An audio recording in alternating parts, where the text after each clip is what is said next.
Dan ini dilengkapi dengan fitur berteknologi serba digital. Ini dia ada pilihannya. Dan ini yang Selain itu, Aditya mampu memangkas biaya operasional hingga 80% untuk mobilitas sehari-hari. Angka itu dihitung. Orang-orang di balik yang tadi lingkaran-lingkaran itu ada misalnya ada Pandu Syahrir, ada Arsas Rasid yang sekarang ketua Kadin dan hubungannya sangat dekat dengan Dona Harun misalnya di Kalimantan Timur. Ada keluarga Thohir dan Sandiaga Uno gitu ya. Dona Faruk. Dona Faruk. Oh, Dona Harun. Aduh, dan ada beberapa nama lainnya juga yang bergabung di apa namanya menjadi tim pemenangan gitu ya. Oh iya, ini saya terlupa ada Bupati Hanura Kalimantan Timur PD ya. Apa namanya ada Bupati Kutai Kartanegara aktif sekarang dan juga Ketua DPD Hanura di Kalimantan Timur yang karena partai pendukung dan mereka Edi Damansa misalnya menjadi tim pemenangan untuk paslon nomor 3 di Kabupaten Kutai Kartanegara. Kemudian ada Sultan Sulaiman yang juga partainya mendukung apa namanya yang diusung gitu ya, paslon yang diusung. Sehingga kalau kita lihat mereka orang-orang yang sama yang juga ada di industri ekstraktif. Mungkin lamanya lebih banyak lagi ya karena ini yang diperoleh Mas, bisa jangan ini. Sementara yang disusun, setiap rezim pemilu yang bernaung di bawah hegemoni pelaku pasar bebas sepertinya akan tampak setia pada paradigma pertumbuhan ekonomi yang bersandar pada industri ekstraktif, baik batu bara, migas, sekarang ada pertambangan nikel, geotermal, dan seterusnya. Cara mereka memelihara kuasa dan hak istimewa mereka adalah dengan mengendalikan cara berpikir halayak luas bahwa pemilu adalah solusi dan jalan keluar. Namun yang penting disoroti bukan hal yang diperdebatkan terbuka, tetapi justru hal yang tidak lagi diperdebatkan, karena sudah diterima sebagai keniscayaan, yakni kesetiaan kepada ketiga pasangan calon, kepada instrumen ekonomi pertumbuhan dan ekstraktivisme. Jadi jika begitu, apakah ritual demokrasi seperti pilkada, pilpres akan menghindarkan kita dari penyusutan ruang hidup, degradasi kualitas hidup, dehumanisasi, rontoknya tata produksi dan konsumsi hingga konflik dan lenyapnya generasi? Apakah pemilu akan menjawab pertanyaan-pertanyaan itu? Maka kita perlu membangun kesadaran kritis dan menghargai apa yang saat ini sudah dikuasai dan dimiliki. Kemudian karena itu adalah hak atas kapital organik, jadi hak atas kita sendiri, atas wilayah ruang hidup kita sendiri yang harus digunakan untuk mewujudkan jejaring produksi konsumsi yang berdaya pulih. Karena rakyat tidak mau lagi berharap pada negara yang menjaminkan keselamatan mereka kepada industri-industri ekstraktif.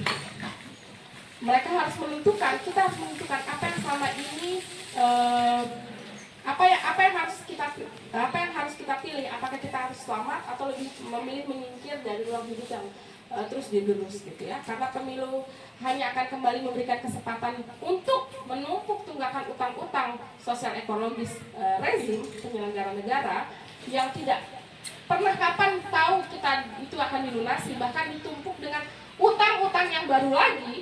Jadi dia sudah ngutang, nambah utang, nggak dilunasi terus begitu, dan mereka tidak punya kepedulian kepada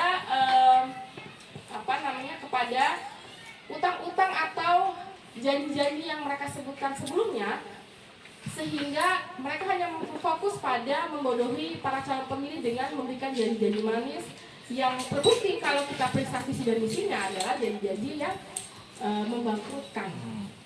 Jadi kita mesti balik lagi nih, apakah ritual demokrasi kita saat ini bisa membantu kita menghindarkan diri kita dari tadi penyusutan ruang hidup, dehumanisasi, penurunan atau degradasi kualitas hidup sampai pada konflik dan pelenyapan generasi. Jadi mesti balik lagi pertanyaannya ke kita, apa yang perlu dilakukan? Tawaran yang diberikan jatah adalah sebenarnya kita harus menyampaikan bahwa perlu mengevaluasi sistem kita saat ini, mengevaluasi seluruh janji-janji yang diberikan, baru kita bisa melangkah apa yang harus dilakukan selanjutnya. Melalui pemilihan kah? Siapa yang akan? Apakah ada jaminan ketika siapa yang terpilih dia harus menyelesaikan tugas-tugas yang sudah diberikan PRT. Kita di sekolah aja tuh PR-nya yang kemarin mesti diberesin gitu ya biar naik kelas. Nah kita kan mesti naik kelas tuh kalau ingin mencapai target berapa persen segala macam ya kita mesti beresin tuh PR-PR yang sebelumnya. Seperti itu kawan-kawan, terima kasih. Silakan. Transisi energi, ngomongin transisi energi, sependek pengamatan kami itu tuh masih jadi isu yang jauh gitu. Mungkin teman-teman banyak yang nulis soal transisi energi tapi itu bukan tema yang populer karena memang untuk bikin tulisan soal transisi energi itu butuh effort dan butuh pemahaman soal transisi energi ya. Dan itu yang mungkin banyak belum banyak kami dapatkan gitu soal transisi energi.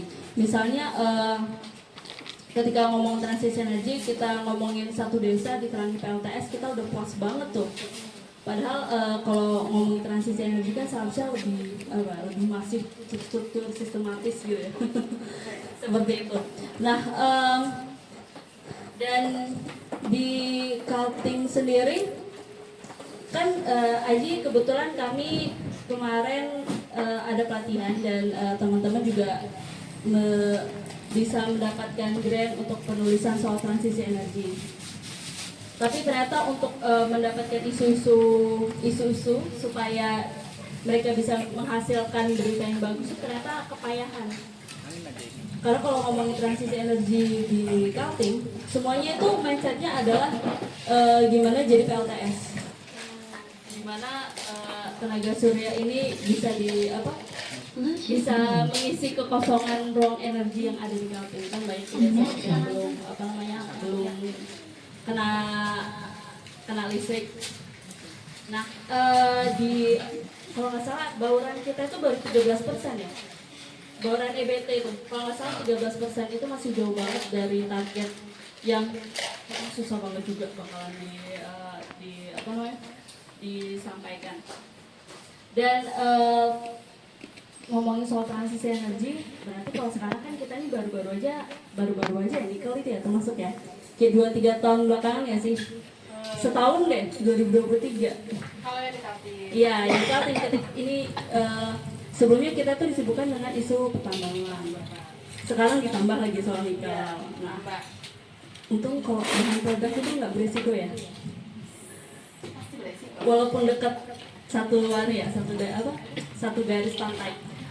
Jadi tahun lalu kami mendukung teman-teman di Bontang dan Samarinda untuk bikin klub jurnalis investigasi. Jadi pas lagi brainstorming, ujung-ujungnya semuanya isunya ya isu lingkungan lagi.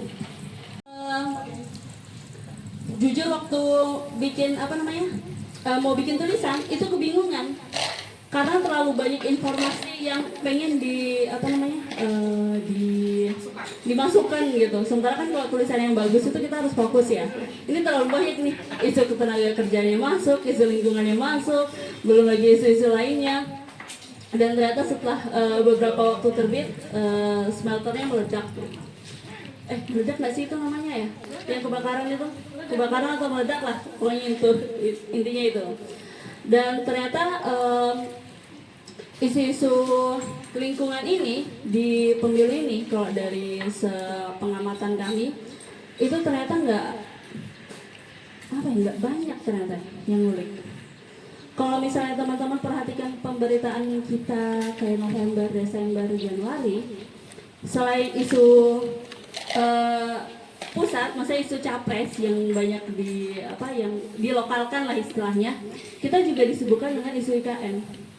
Sementara kayak isu-isu pertambangan lainnya atau smelter kayak nggak tersentuh gitu, bukan nggak tersentuh, mungkin ada yang bikin tapi nggak banyak.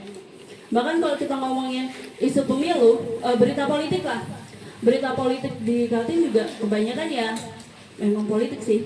Gimana ya? Ngomongin kayak partai itu partai atau pergerakan caleg ini kayak gitu. Masih sebatas itu sih. Jarang banget. Dan mereka bikin yang kalau misalnya ini ternyata kalau dia si A ini ternyata berafiliasi ini bla bla bla. Bahkan yang akhirnya yang bikin liputan soal apa namanya investigasi gitu kan teman-teman dari nasional ya, yang kemarin mungkin teman-teman udah pada baca tuh, rame banget tuh ya di Samarinda. Nah itu kenapa juga akhirnya teman-teman nasional yang buat dan jarang teman-teman lokal ya, karena risiko intimidasinya ngeri ya. Jadi kalau sudah kemarin pas keluar beritanya itu, kita make sure teman-teman yang berisiko terlibat itu, kalau ada apa-apa bilang ya. Jadi kalau misalnya nggak ada kabar gitu kayak mana ini ya, seperti itulah. Jadi risikonya itu double, belum lagi soal IKN. Di IKN itu sekarang kan kayaknya sering banget Jokowi kesini ya. Kayak tiap bulan, ya dikit-dikit groundbreaking gitu. Groundbreakingnya dikit-dikit. Ya jadi mereka datang dan teman-teman ini kan juga ada yang memang kecenderungan politik media atau apa ya, pokoknya kecenderungan medianya untuk mendukung GKN gitu, karena ada kepentingan ekonomi juga kan di situ, pasti yakin lah ada kepentingan ekonominya. Jadi mereka disibukkan dengan tulisan yang ada groundbreaking ini, nilai investasinya seperti ini gitu. Sementara kalau yang bikin tulisan in-depth soal bahayanya IKN apa bahasa halusnya ya Bang ya, bahayanya IKN, pokoknya hal-hal yang di akar rumput ya, sisi lain IKN itu nggak banyak. Dan memang karena pertama mereka harus keluar kos sendiri. Kalau misalnya liput groundbreaking kan difasilitasin sama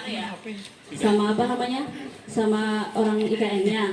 Tapi kalau misalnya kita mau nulis soal sisi lainnya itu kan kita harus dapat kantor sendiri gitu ya. Di sisi lain juga risiko intimidasinya juga masih ya. Kita tuh di sini tuh jujur aja teman-teman, kita nggak takut sumpah kita takut sama ormas. Ada lagi ormas yang